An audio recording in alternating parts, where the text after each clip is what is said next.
I'm what you would call a collector of bootleg Pokemon games. Pokemon Diamond and Jade, Chaos Black, etc. It's amazing the frequency with which you can find them at pawn shops, Goodwill, flea markets, and such. They're generally fun even if they are unplayable, which, more often than not, they are. The mistranslations and the poor quality make them unintentionally hilarious. I've been able to find most of the ones that I've played online, but there's one that I haven't seen any mention of.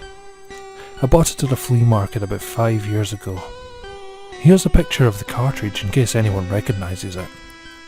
Unfortunately, when I moved 2 years ago, I lost the game, so I can't provide you with any screen caps, so I'm really sorry about that. The game started with the familiar Nidorino and Gengar intro of Red and Blue version. However, the press start screen had been altered. Red was there, but the Pokemon did not cycle through. It also said Black version under the Pokemon logo. Upon selecting New Game, the game started the Professor Oak speech, and it quickly became evident that the game was essentially Pokemon Red version. So after selecting your starter, if you looked at your Pokemon, you had, in addition to Bulbasaur, Charmander or Squirtle, another Pokemon called Ghost.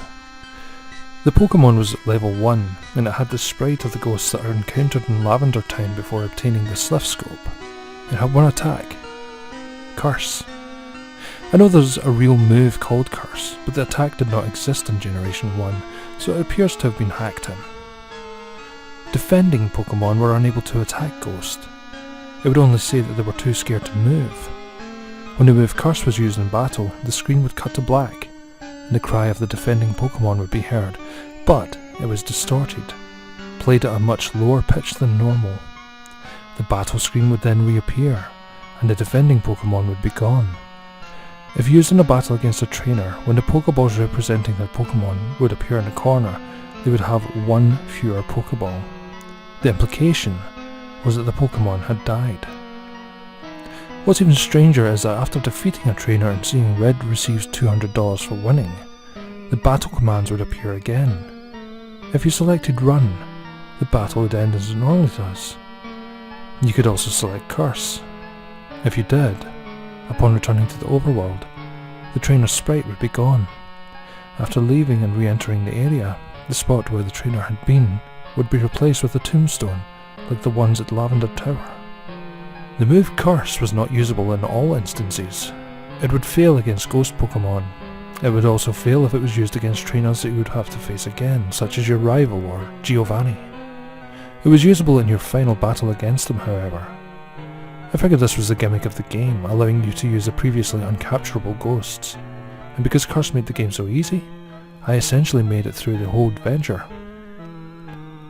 The game changed quite a bit after defeating the Elite Four. After viewing the Hall of Fame, which consisted of Ghost and a couple of Pokemon I used for HMs, the screen cut to black. A box appeared with the words, "Many years later." It then cut to Lavender Tower. An old man was standing looking at tombstones. You then realised that the man was your character. The man moved at only half of your normal walking speed. You no longer had any Pokemon with you, not even Ghost, who up to this point had been impossible to remove from your party through depositing in the PC. The overworld was entirely empty. There were no people at all. There were still the tombstones of the trainers that you used Curse on, however. You could go pretty much anywhere in the overworld at this point, though your movement was limited by the fact that you had no Pokemon to use HMs, and regardless of where you went, the music of Lavender Town continued on an infinite loop. After wandering for a while, I found that if you go through Diglett's Cave, one of the cuttable bushes that normally blocks the path on the other side is no longer there, allowing you to advance and return to Pallet Town. Upon entering your house and going to the exact tile when you start the game, the screen would cut to black. Then a sprite of a Caterpie appeared. It was then replaced by a Weedle, and then a Pidgey. I soon realised as the Pokemon progressed from Rattata to Blastoise, that these were all the Pokemon that I had used Curse on. After the end of my rival's team, a youngster appeared, and then a bug catcher. These were the trainers I had cursed. Throughout the sequence, the Lavender Town music was playing, but it was slowly decreasing in pitch. By the time your rival appeared on the screen, it was little more than a demonic rumble. Another cut to black. A few moments later, the battle screen suddenly appeared. Your trainer sprite was now that of an old man, the same one as the one who teaches you how to catch Pokemon in Viridian City. Ghost appeared on the other side along with the words, "Ghost wants to fight." You couldn't use items, you had no Pokemon, and if you tried to run, you couldn't escape. The only option was to fight. Using fight would immediately cause you to use struggle, which didn't affect Ghost but did chip a bit off your own energy. When it was Ghost's turn to attack, it would simply say, "Eventually." When your hit points reached a critical point, Ghost would finally use a curse. The screen would cut to black a final time. Regardless of the buttons you pressed, you were permanently stuck in the black screen. At this point, the only thing you could do was turn the Game Boy off.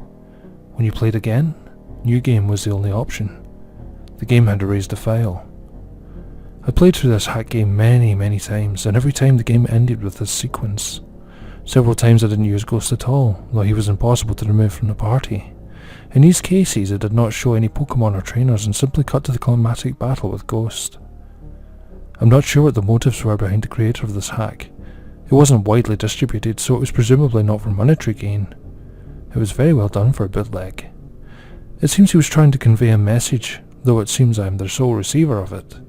I'm not entirely sure what it was. The inevitability of death, the pointlessness of it, or perhaps he was simply trying to morbidly inject death and darkness into a children's game. Regardless, this children's game had made me think, and it had made me cry.